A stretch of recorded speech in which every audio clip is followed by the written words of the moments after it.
Robbie, you gotta love it. I played the wrong intro. Hey, it works, man. It's an intro.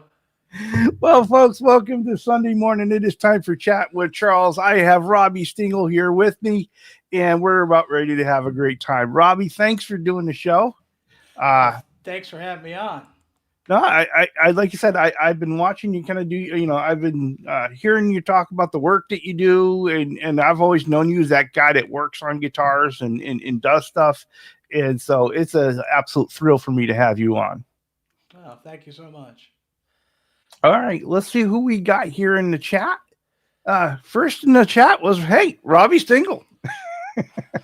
When the man shows up, the man shows up. I'm just saying. And we got Steve Reeser. He's saying, hey, to Robbie and Charles and everybody else, good morning. We got Paul McNary. He's saying hello to all. And again, he go a little further, say hello to both you and I. We got Cushman NYC saying, hey, all. We've got Martin of L&M Guitar Corner saying, yay. Hey, everyone. How you doing? All right. And Martin's also saying hello to Paul. And he hopes everyone is doing well. We got the coolest avatar in all of YouTube, Time Surfing Alien. Welcome in, my friend. We got Dave Chase saying, hey, Paul McNary. Okay, well, you talking to each other. And the guy that got us together for this show, Puppy Badass. He's saying hi, Charles and Robbie. And Ed was saying, hey, I was talking to Robbie. Robbie would love to be on the show. I said, you know what? Robbie's a great guy. Let's have him on. And I really appreciate you coming on, Robbie. Thanks, man. All the way from Germany, we got Josh Tanberg saying, sup all. Well, sup to you. We got Mr. BHB Jr. Bruce in the chat saying hello, Charles and Rob. All right, Hi. yeah, that's all right. Buff, that happens. You're a busy guy with a family. We get it. Okay, let's see. We got brother William De Silva here saying good morning, rockers. We got BC Rich 581. He says Robbie's appearance today is also sponsored by Kramer, apparently. Of course. Well, the old Kramer from Neptune, New Jersey. I have nothing to do with any Gibson product. Excellent, excellent. We got Greasy Monkey Guitar saying good morning, everyone. Well, good morning to you. Greasy was on not that long ago, Robbie. It was a great show. Cool. I got to check that out. Mhm. Let's see. We got brother Dan Gorman saying, hey, everybody. Well, hello there. Hey, Dan. And we got Han 36 Solo saying, Robbie, good to see you. What's up, man? Always great to see him in the chat as well. We got brother Ben Coon saying greetings and salutations. Hey, Ben. Let's see who else is going on in here. And Martin just wants to let us know, hey, he's on mobile, can't tag everybody. Appreciate that. We got Dennis Ellis saying, hey, everybody, hope you're all doing good. Well, sir, Dennis, we certainly hope you're doing well as well. And we got Marcel LeBlanc saying, bonjour, everybody. Charles Robbie, appreciate you. All right. Marcel, huh?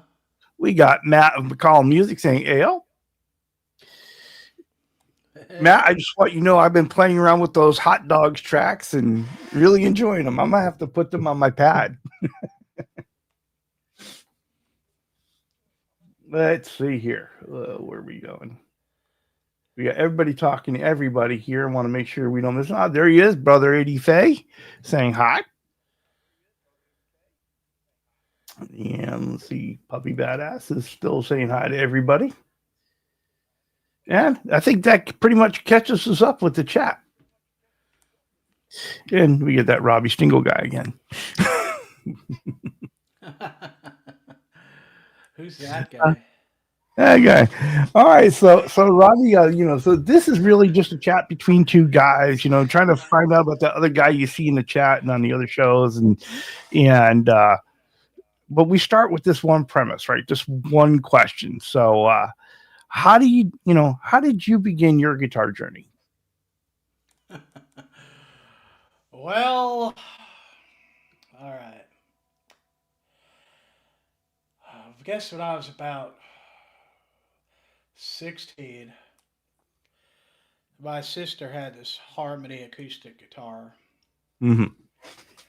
and I used to, try to strum it, and I ended up stepping on it and breaking the neck. So I took a couple bolts and I bolted the neck back together.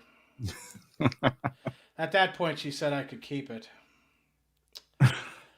So what I did, now I'm an alcoholic. I haven't drank in 38 years, but Mm-hmm. back then, like I said, I was an alcoholic, and I just got drunk and screamed and played that guitar, just made noise, and that's kind of how I started. And well, I kind of had a knack for it, and I ended up getting an electric guitar and an amplifier. I ended up getting a 71 Marshall Plexi with a 412 cabinet, and I started playing. And I just I'd go play. They'd pay me on stages and events and all this. Mm-hmm. And my dad ended up buying me a double neck Gibson guitar in 82, and I started playing, Led Zeppelin and all these other, you know, songs, driving people nuts. Because by then I had my first gong, and I, like, for example, I played at a Catholic school dance, and for some reason, when I played "She's a Woman," the kids all went crazy, started bunny hopping around the room. Then they hit the floor and started trying to hump each other. The, the guy ran in with 3 times what I was supposed to be paid. And I was getting paid pretty good for it too. Right. And and told me to please stop. And they paid me off. And this is a recurring theme. This happened quite often. Those people couldn't handle playing guitar at my teeth and the gong and the Marshall. And all that. But I've always kind of like had a knack for it, so I never really took any lessons. I played along with albums. I think my favorite one to play along with was "Song Remains the Same," and I would tune the guitar to the album and Mm-hmm. play the solos along with Jimmy Page. And that's pretty much how I started. I was in a Hendrix and Mountain, loved of Leslie West and Jefferson Oh yeah. Airplane, stuff like that. Yeah. Hey, could you turn your microphone a little bit up? I get a message that you sound a little quiet. All right. Let's see. Is that better? I think so. I think so. Thank you. All right. I just moved it a little. How? All right. So you're one of those guys where you just learn to play from the record kind of by ear. Yeah. I I hate people like you. I can't do that. A It's lot like, of people do. It's a common thing that goes on. Yeah. but how do you even begin? I mean, because you begin from like nothing, right? And so, how do you figure out how to tune the guitar to the record, and you never mind what they're playing? Well, back then, if you wanted to play, you had to be able to play. You had to be able to tune the guitar, especially while you're playing, in case it went out of tune as you were playing. You never stopped.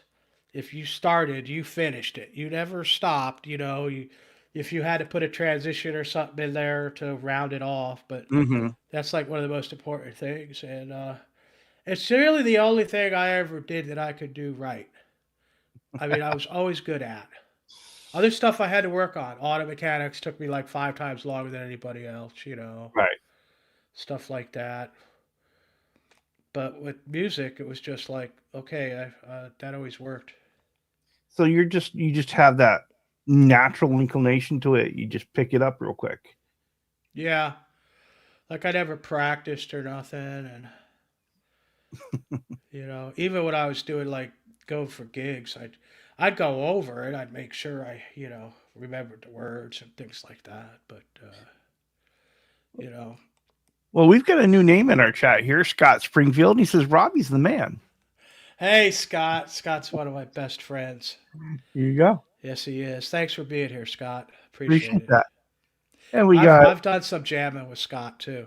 Oh, good, good. So you sound like you guys have a good time. Wow, Andy Carson. Yeah, Hey. Ian Carson's made his way in. Hello there. So okay, so you know you learned how to. So you're doing this from the records, and so how do you get to the point where you're writing your own stuff? Because if anyone looks at Robbie's channel, it is just full with original songs. I got to grab a refreshment before that one. Oh, okay. Fair enough. I always wrote stuff ever since I was young, but not like I've been doing the last few years. I think with my arthritis being so crippling, and Mm-hmm. I have a surviving sister in my family in New Jersey, being out here in Oklahoma, learning how to get by on your own. Certainly, if I build a guitar, I can't like go to Guitar Center and say, "Oh, can you solder to the ground?" They'd be like, "What? That's not treble bleed. We don't do that." Yeah. So if you got a problem, you got to fix it, and and all this stuff, especially with getting old, it just kind of comes out, and it just comes right out of me. I don't really think about it. I clear my head, and I just do what I hear in my head, and I write that down, and that'll be the song for the day. And I write one every day, at least one, and it's pretty emotive, and getting old and contemplating death and dealing with pain, and let alone all the stuff all the crap you catch from people in the YouTube music community, which is a lot with me. You know, these things come through, and I just write them down and turn them into songs. And thanks for watching my channel. I appreciate that. No, no, certainly. I mean, I was listening to. I saw that you put two up this morning, and we were talking in the green room. You said you wrote one this morning. Right. So okay, how did that happen? So what was that process kind of like? Well, I got up early because I had to get all my stuff together to do this, and I was just thinking about kind of what it's like for people that aren't listened to when they get old. Hmm. And some people might be bona fide geniuses and everybody just wants to put them away, escort them to their demise, if you will. And that's where that comes from. Well, thank you so much for subbing. Well, you might want to check this one out. I had this one up before that.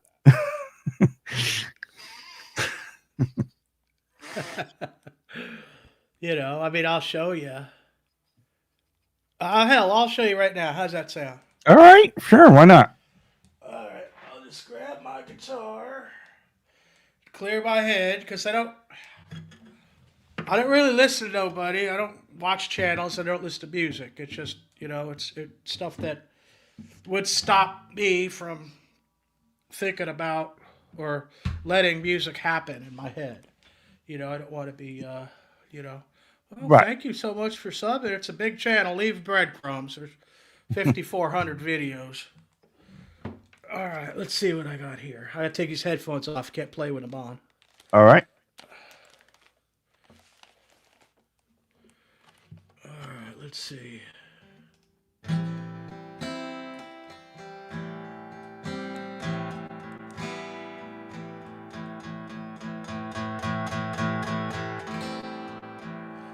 Oh, the sun does rise. Oh Lord, can you hear my cry?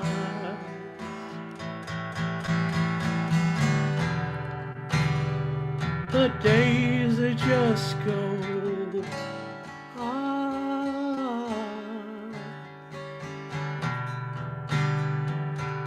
But I just got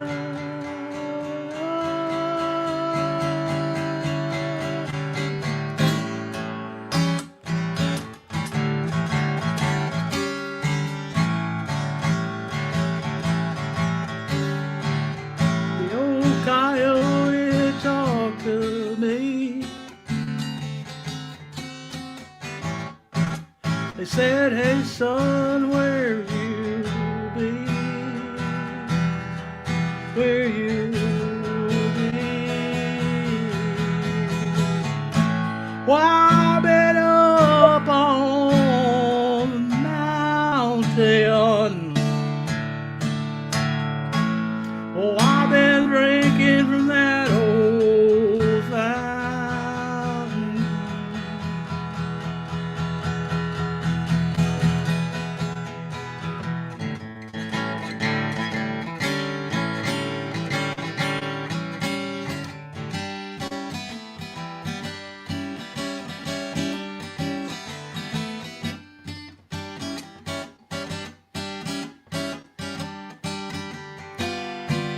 Well, they done found my old still.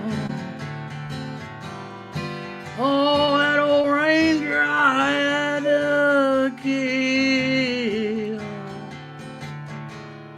Now I'm going to hell for sure. And without my fishing world.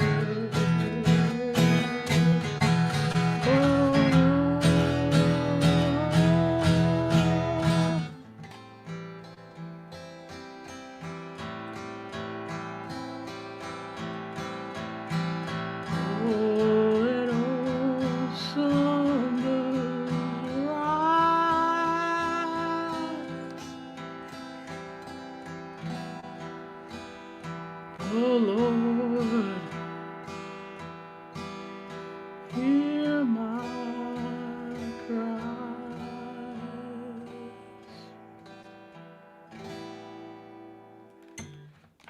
Very nice. Very nice. You're going to need to go back and watch later and see the comments as they come up. But, Michael B was saying, no, hello all. Robbie looking and sounding great. Oh, So thanks, Michael B. How you been? people are digging it. So you can go back later, rewatch it, and see all the great comments. And you're getting, applause from Dennis Ellis here. Well, thank you. Yeah, I mean, it just comes out of me. You could kind of that's the best way of explaining it. Just watching it. So would you say it's like you kind of got this idea or feeling? Are you starting with lyrics? Are you starting with, do you start maybe with a particular sound you hear on the guitar as you're just messing around? No, I just clear my head and it just kind of comes out. I had no idea what was going to happen. Thanks, Stephen. I have no idea where it's going to go, and it's its own thing. But folks were enjoying it. Well, I really appreciate that. Look at that.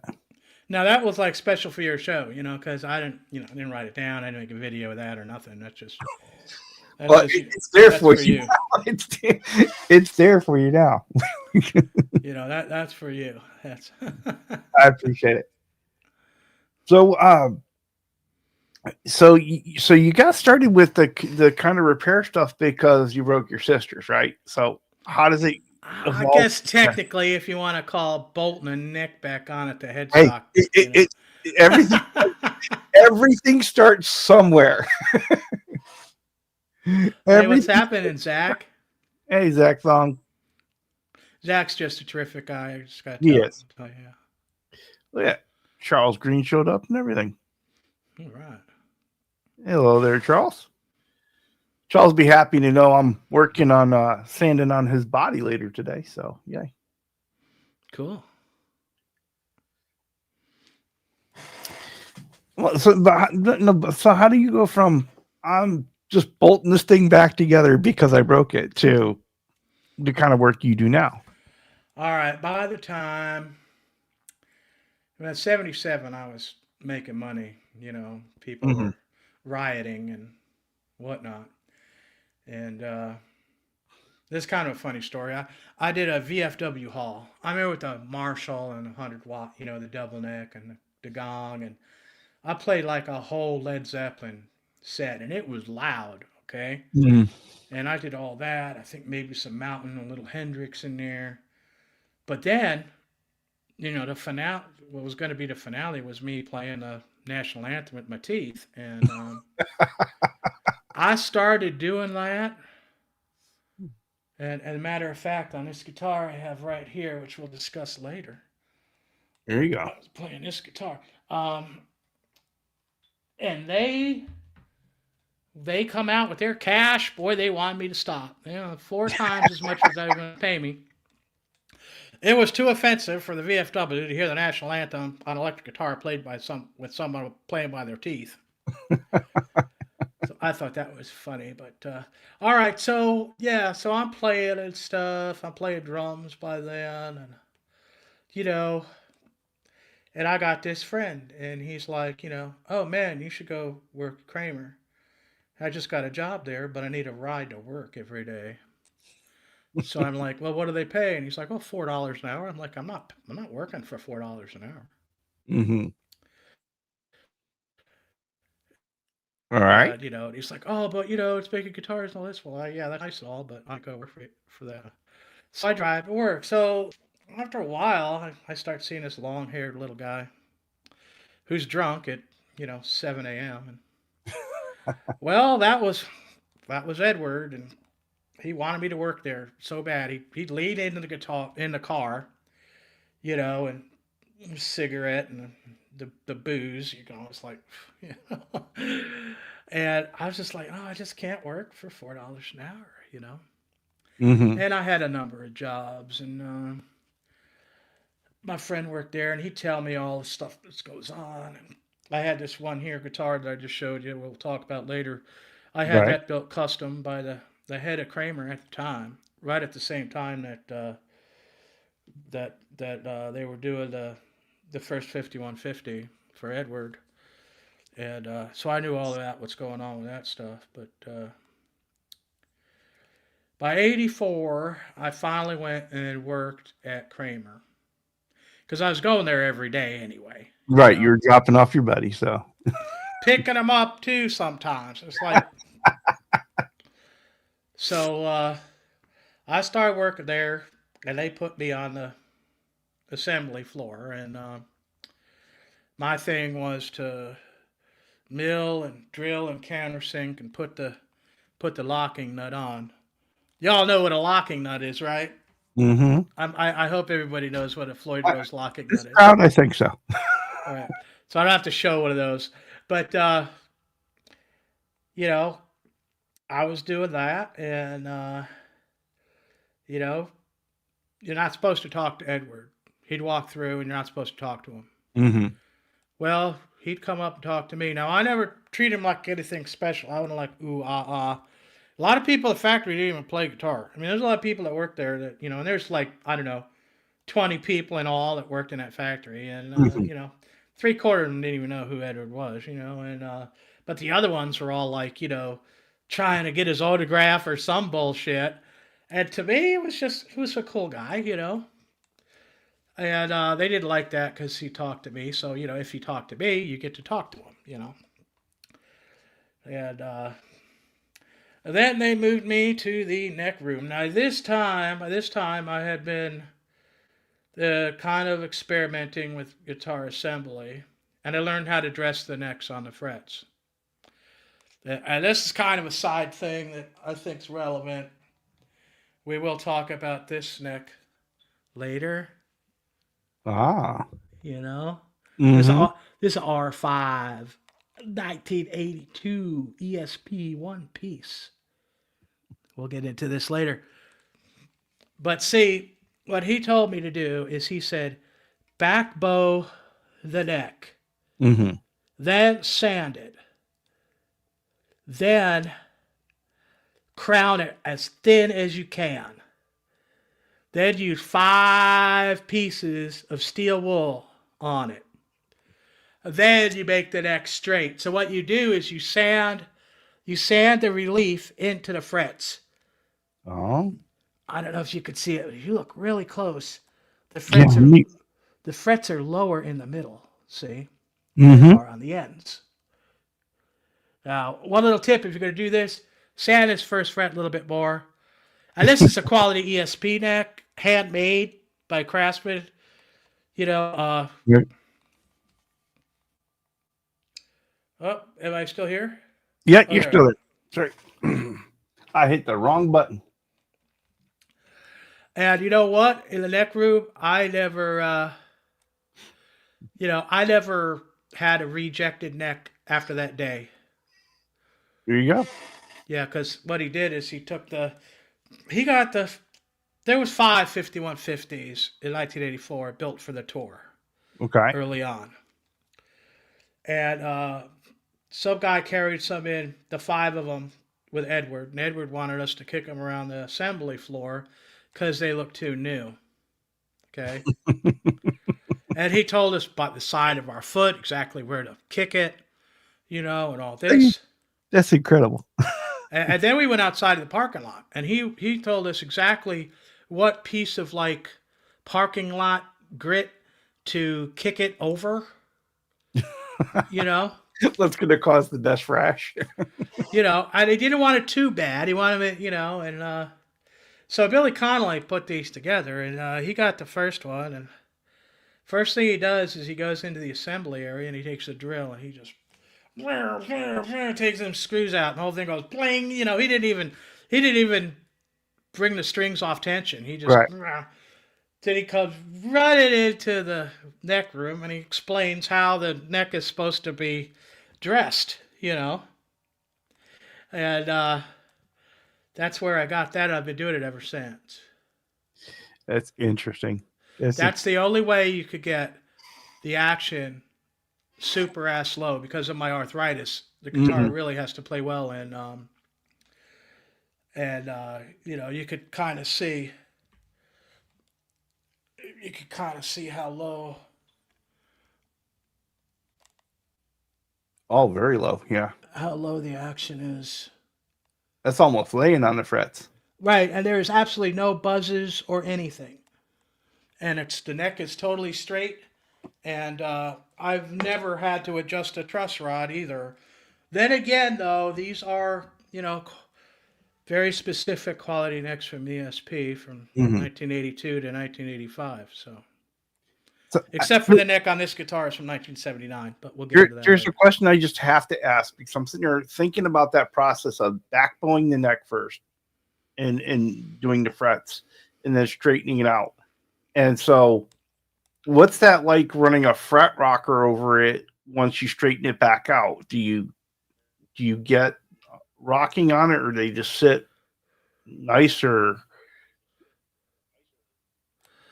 Oh yeah, I mean, you could get it as low as you possibly can. Also, the nut height is extremely low too. Like you could see. Here's another one. This is a 82 ESP Grail neck, maple one piece. It's like one of the rarest necks, so hard to find. But if you look at this, you could see there you go. You can see how low that neck is. Oh yeah. That nut.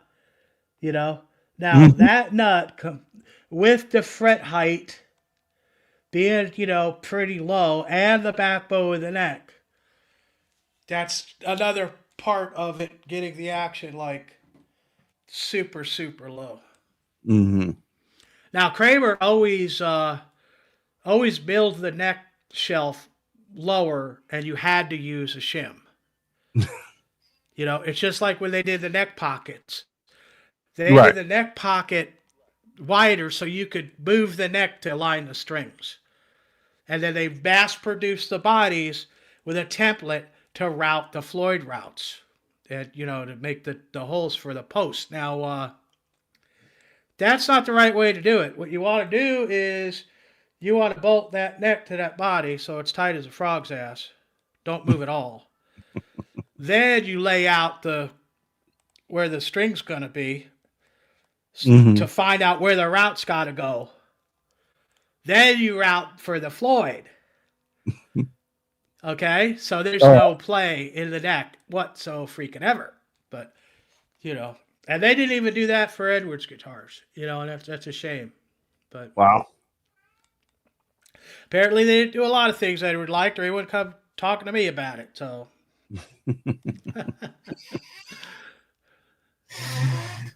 So is there when it comes to building and working on guitars, is there a part of it that you just hate to do? Waiting to find the parts. Yeah. Oh, Steve. It's like I'll only use like the same parts that we used for when we built Edwards guitars. Mm-hmm. Now I'm fortunate that I know what these are, and most people don't. Or they'd want $1 million for them. But that's the hardest part. Looking for that, trying to get a humpback nut for a string clamp. Yeah. Yeah, y'all know what humpback nuts are.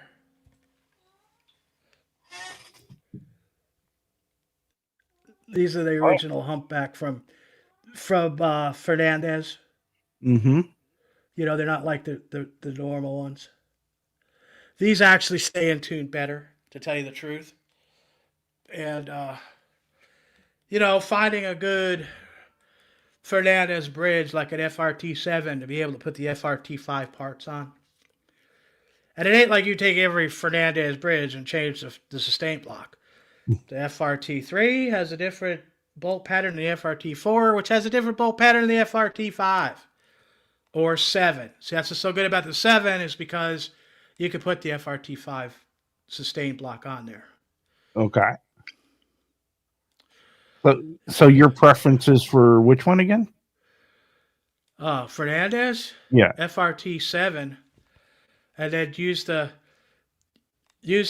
big block, and the old school, bar Mm-hmm. that bolts on that you can't take off, Right. and then there's the brass fine tuners screws, and then virtually outside of just a little bit of curve on the base plate, it's exactly like the FRT7. I mean FRT5. The thing is, they only made them for a year, Mm-hmm. you know, but that's all steel. That's bent steel base plate. You know, it's so much better than the German Floyd Rose with a cast plate, which I had one of the first ones in 1982. Guy from Kramer drove to my house and sold it to me for $100, which I still have and is on that red guitar that I showed earlier. Love it. So yeah, I guess if you're being that particular part, you're probably waiting an awful lot. Well, yeah, especially if people like want a guitar built, and then it's like, it takes forever, and yeah, getting the parts is probably the hardest part. I enjoy dressing the necks. I mean, that works good for me too. And believe it or not, I'm still kind of learning stuff. Here, we'll go back to this one now. Okay. This is an R5 ESP one piece maple neck. Okay, Mhm. it was a beak neck, and I had my good friend Kyle Finch in Texas chop and glue like Paul Unkert did to the 5150 next this headstock. Right. Okay, I'm just so And then the happy with fill holes this. and everything. Yeah. Yep, the walnut and the holes and everything. Okay, but this is an R5. This is an actual R5. The necks that were originally used for the 5150 were chopped and glued out of the Strat Head lawsuit necks that Kramer had in 1981. Those were made for Rockinger bridges. So you can't put an R5 nut on a lawsuit neck because its width is for a Rockinger locking nut. So Oh. it's not really a true R5. It's a few millimeters smaller. Now, granted, this is an R4 nut on this R5 neck, right? Mm-hmm. But you could see that it doesn't really have any hangover on it, on the nut, because these were made for a very short time for the beginning of the Floyd Rose model guitars. And for some strange reason, and I don't know if you can see it, if you look, one side of the neck, of the heel, is not as tall as the other. Yeah, the right side seems to be a bit thinner. Right. Hmm. Because those bodies had like weird neck pockets. So Kramer had ESP make these necks just for those guitars. There's not a lot of these. This is probably as rare or even rarer than that maple grail neck. But it's really the only R5 one-piece maple neck that they made, for Kramer. And so I was really happy to get this one. So with this next 5150 I'm building, I have to re-angle the neck pocket, not only from back to front, but from side to side to get this to fit in straight. I'm not gonna sand no neck heel. Yeah. No. Never sand a neck heel. That is totally bad. But so when this gets into the body, it's not going to be like a straight looking seam. It'll have a slight angle on it. So that's one of the things I'm doing now. But see, this will have the actual R5 width on it, not to mention, the neck profile. I mean, that thing is just thin as a twig. What, Zora? What? Hi. She's been in a box in the other room all night. What are you doing? Got food in the kitchen. So what happened was, the neck that I might have dressed two of them for the 5150s. Now one of them two of them went to Dennis Berardi's office. I moved him out of that office where we moved Kramer out of Green Grove Road to the newer factory they had. One went to Vaccaro, I believe. There's no proof on that. And Edward got two of them. The one with 1 star and the one with 2 stars. Now, when Edward went on tour, he started with no space tape numbers. And then he went to like Home Depot and bought these numbers. Now, the first numbers he bought were bigger. If you see, these numbers are bigger than the ones that Fender offers now. Right. Originally, he had these big ones. I had a place called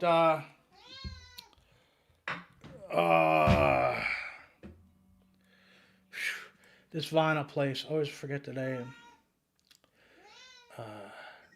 Image 360 in Norman, Oklahoma.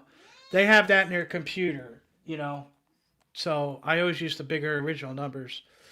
But during that tour, all of a sudden, the Rockinger width guitar necks he started on left. And then you could see pictures of him with an R2 neck, which he stayed with for the rest of the 5150, at least playing in public. But I'm old school. I want that guitar that came out of, Yes, sir, Norman, Oklahoma. That's where I'm at. And they're really good with that. I really think they did a great job on those. It says your cat really loves you, Robbie. Hi, Zora. You gonna let me pick you up? Oh, she's making an appearance. There you go. It's Zora. Well, hello there, Zora. Hey, look, Zora. Look. Look, you're on TV, huh? Oh, good girl, Zora. Good girl. Good girl. You gotta love it. You gotta love it. Welcome in, Jason. He says hello and hello, you wonderful audio miscreants. Hope it's going to be a great fuzzing day for all you out there. Well, welcome in. We appreciate you, bud. Cool. So, if you're putting together one of these 5150 guitars, right? And you're being particular about parts, and there's a lot of waiting and searching involved. What is like the average time it takes you to put one together from start to finish, say? Well, it could take probably at least a couple years to get the right body and the right neck. Mm-hmm. This all had done stuff. The bodies were made at the Kramer factory in 1982. You can't really go any later than March of 1982. These Mm-hmm. were Pacer special bodies. They were made of poplar wood. Now, you're not going to get the horn correct unless you get one from the early January 1982. And that's where you get that thin horn. Are you going to go? Well, and of course, I'm glad I brought this out. Didn't have to go get it. If you look at this horn, look how small and thin that horn is. Oh yeah. Okay. So if you get a body that was made at Kramer in 1982 in February, the horn is going to be fatter, and you're going to have to reshape the body.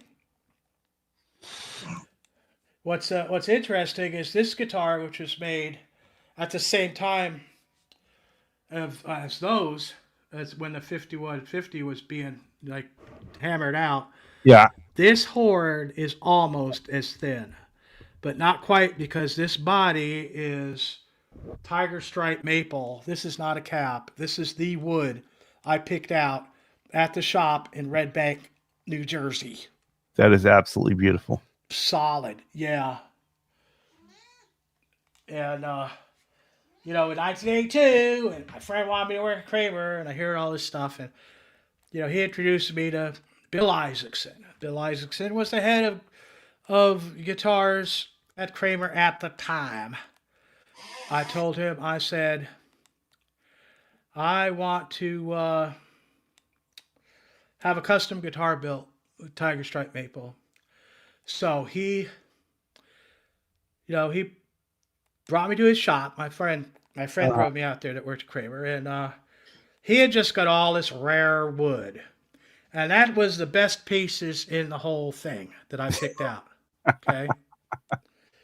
And he's saying, well, Edwards doesn't have a tone control. And I'm like, what? Well, I don't want any tone. I need a tone control. The three-way switch wasn't supposed to be there. He messed up and put the hole in there. And then he told me, well, you can just put a switch in there and nobody will know it doesn't work. I'm like, what? Then I told him, I want like 17 coats of clear coat on this thing. He was like, why? I'm like, just do it. Years down the line, when I got the car buffer out trying to save this body, that came in handy, heating up that clear, get rid of scratches and stuff. So it ended up that Mr. Isaacson had stole a bunch of wood. Okay. Oh my. Yeah. He bought it with Kramer's money, and he took it for himself. And then, like a genius, he hid it at the Kramer factory and went on vacation. So when he was on vacation, all this wood was used to make Beretta guitars. Oh God. And to this day, if you get a Beretta that has like dimples on it coming through the paint, that's the bird's eye from this rare wood that he'd stolen that they made guitars out of. Oh my. So so that's like kind of a whole thing. They fired him for that. That's why you'll never hear his name mentioned ever again. I mean, when Kramer got rid of you were like, Moses in Egypt. It was like you didn't exist. And now at his shop at Red Bank, New Jersey, I talked to David Schechter. David Schechter used to make bodies for Edward fairly regularly. And he always used basswood. So he told me about the basswood guitars he made for Edward to be able to play, painted for Bumblebee, because he couldn't stand the guitar that he buried with Dimebag, and he never could get it to sound right. So David made 5 basswood Bumblebees for him, and that's what he would play. because it sounded better. You know, you didn't have to try to put a potentiometer in the back, and because his whole thing was signal strength. He got his feedback through signal strength. When he first wired a guitar, he used no potentiometer at all. He just wired the pickup right into the jack and plugged it into the guitar. Mm-hmm. Strongest signal strength you can get. Every potentiometer used for tone, every EQ, every additional potentiometer, all of that, additional pickups, all of that saps signal strength. And when you turn a potentiometer like a tone knob, it's sending the signal to ground to get the tone. So you are losing signal strength when you use that. So that's one of the reasons why he didn't like that. Because it was all a thing, the Marshall, the whole, everything for a sound like that. So Mm-hmm. that's the world I live in. Well, and he was always playing around with that, right, to get the sound in the signal strength that he wanted. That's why. Well, in the early days, it was pretty well established. I mean, once Kramer screwed him over rather badly, and Mr. Rose by not paying their money to him, you know, Mm-hmm. you he was never the same. You know, he went to solid state preamp on the PV6150 amp, and that's why you could go with two pickups on the early ball guitars, and it didn't. The signal strength wasn't a thing anymore because he was digitally recreating the distortion sound, the feedback sound. So Okay. that's a whole different era.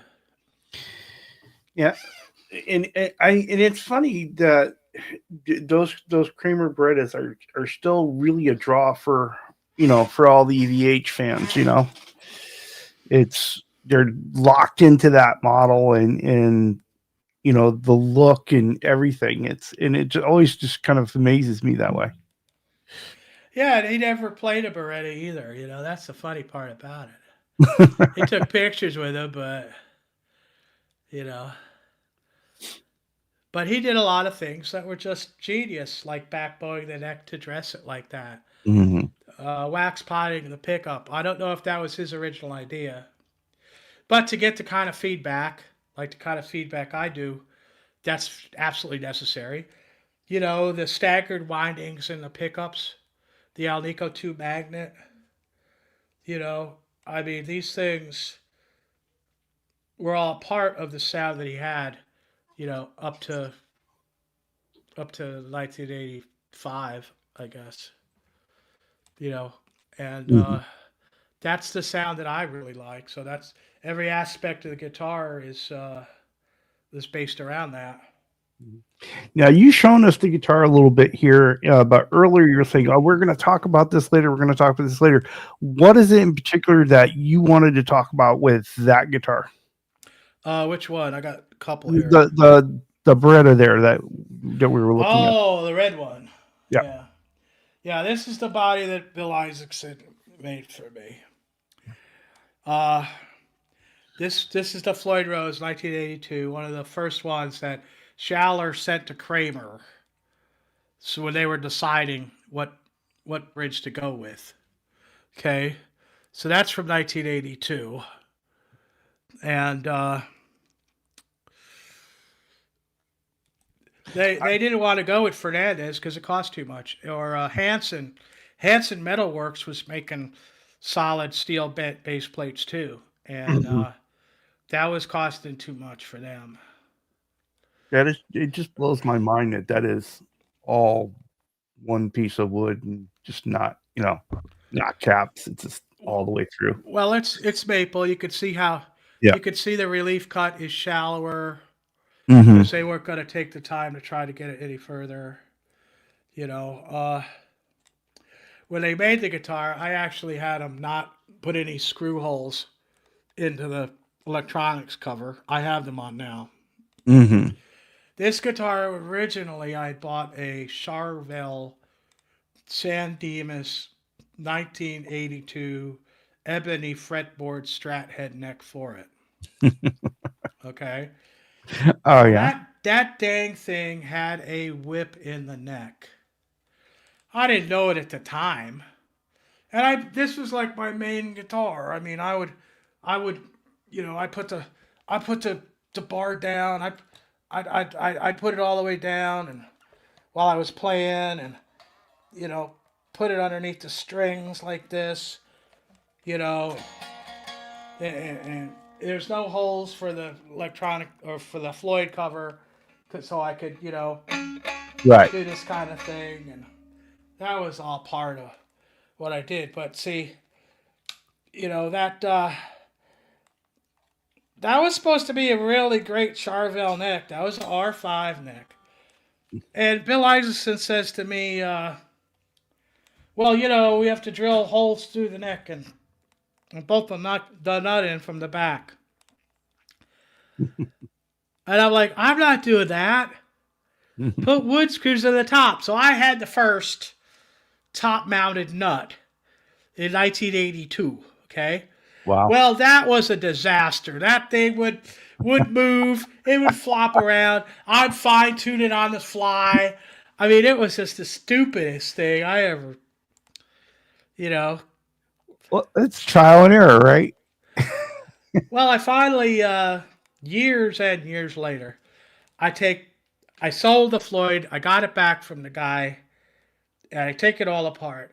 And the saddles weren't in the right sequence. Mm-hmm. One of the middle saddles was down on the B string, and I always wondered why that B string was higher than the rest of them. Whoever sold it to me obviously disassembled it and assembled it to try to get it out of the factory. I'm not exactly sure who it was. But, so that was a disaster too. And I had another neck on it for a while, more recently. And then I got the neck that's on it now. Now, this neck, as you can see, if you look closely, it's a chop and glue also. Yep. And I had Kyle, do this so I could show it off. So I could put the logo on there and you could see the work where it was chopped and glued, although he does such a good job, you can hardly even tell. Mm-hmm. It's an R5 nut. And this neck is made from the Lucido in Canada custom shop. I got this neck as a blank. The headstock wasn't cut at all. Mm-hmm. This guitar had never been on a guitar before. It was never finished. And it's got a glue-on fingerboard. It is not a one-piece. Dang it. The fingerboard is glued on. It's a glued-on piece. No skunk stripe. Okay. But Lucido makes a pretty darn good neck too. So. Well, BCG 5150 Guitars had a question. He said, did Eddie really use PAF 1955 out of a 335 Gibson? Well, sure. At one time he did. That's pretty early. I bore into the pickup that Seymour Duncan made for him. What's known as the 78 custom shop pickup. That's the one that I got in just about all my guitars. I think I got it. Well, I have a Fender custom shop from '96, and I have a Gibson SG. So those don't have that, but that's right, Eddie. The body doesn't have a cap, but the fingerboard is glued on. Yeah, that's true. That's true.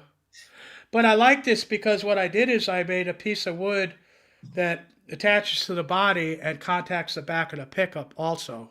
Mm-hmm. And I've got the bridge is just barely touching the body. And that all helps in the sound of this guitar because I never could get a really good sound of it. Maple bodies are really hard to get a warm tone out of. So, yeah. Well, we're this time has been flying by. We've got a little bit more time here, but I'd like to talk about your channel a little bit. So, because you have all this great wonderful original music on there. And there's so much there to appreciate. But I guess the question is, where would you like to see all that go? What's kind of your goal for the channel there? Well, the channel is kind of like, so there's something there when I can't do it anymore, Mm-hmm. because I have a hard time doing everything, and when I can't do music anymore, the channel will be there for, if people can feel or appreciate the music. There you go. And so BCG 5150 was saying the only thing about a bolt through Floyd nut is it's a weak point on the neck to crack, only because people over tighten them. Well, okay, and we get back to the years and types of neck that I use. Mm-hmm. The ESP in those years, used the best wood. It was totally aged. It was cured. It's not like today's wood, the CNCs and everything I use to make guitars now. Mm-hmm. And so I've never had a problem with that myself. You get that. But I could see on, some green wood neck, which most of them are nowadays, as it being a weak point. And they have improved the whole thing about screwing the nut on from the top. I'll tell you that much. Mm-hmm. Oh yeah, there was something else I wanted to say about a couple more things I want to say about this. Oh yeah, sure. All right, first of all right, as you can see, this has the big steel block on the Fernandez bridge. Yeah. The wiring has a oil and filter 600 volt capacitor, and it's wired from the hot of the pickup to the back of the potentiometer. It is not a treble bleed. Okay. This produces a very nice warm tone in the guitar. 600 volt, I believe, or 220 600 volt. Okay. The other thing on this was the neck. This body is a 2¼ inch neck heel. This was the size that Edward insisted on from January 1982. Mm-hmm. Kramer wanted to put a 2 3/16 neck pocket neck on there. They wanted the new neck. So they glued shims into the sides of the pocket. Okay. And this turned out to be not good when Edward jumped off a speaker cabinet and the neck moved. Oh yeah. And he was at the factory like 7 a.m. drunk already. He'd get a private plane and fly in if he was on tour. If he was in the States, he loved it at the factory. And he comes in there and he tears Billy Connolly a new one. Fix this shit. What the hell is this? Well, he didn't say hell. And that's when that extra screws in the back behind the neck plate happened. Mm-hmm. And they wouldn't have had to do it if they'd have just got ESP, and I'm sure they had him at the time. Mm-hmm. Because Jay Frog in 1979 ordered these necks for his guitars. 2¼ inch neck heel, fits tight as the frog's ass.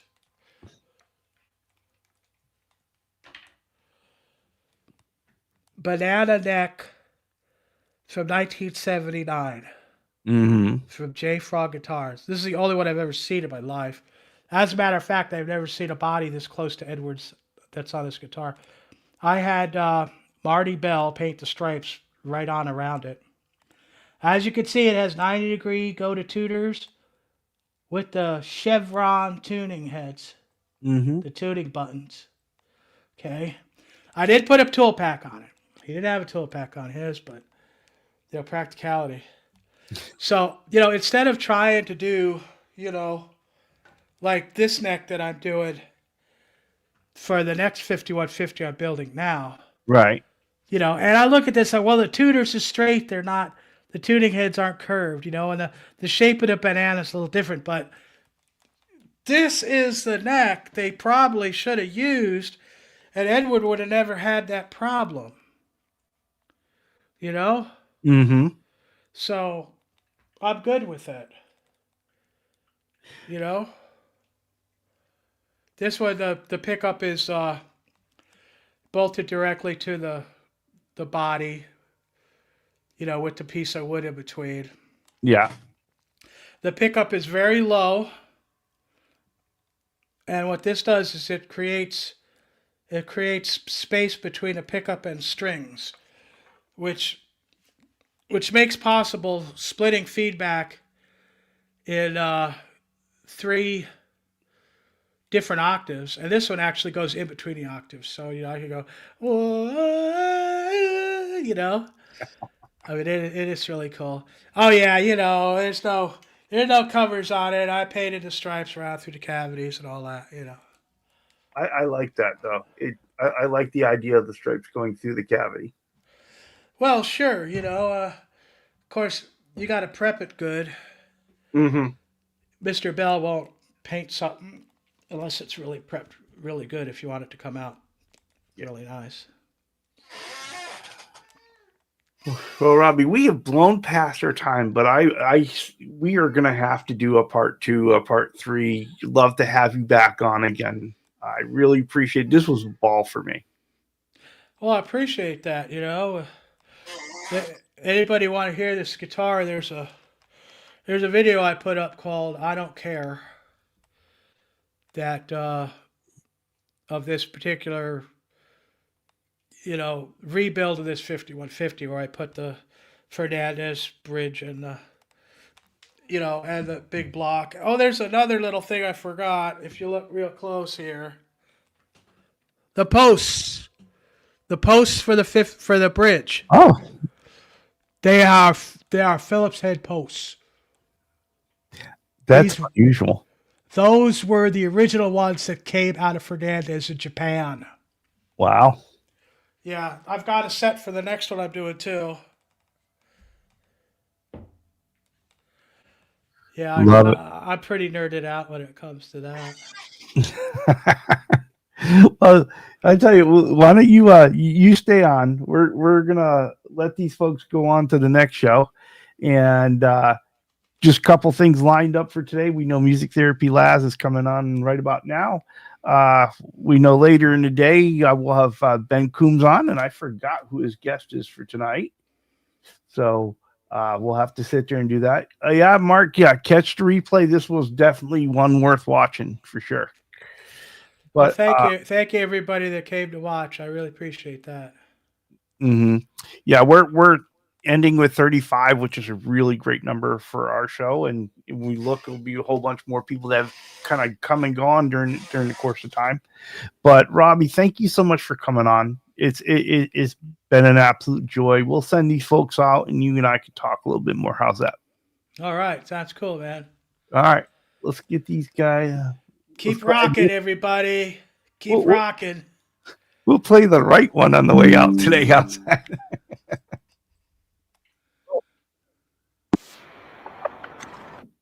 Let's try that again.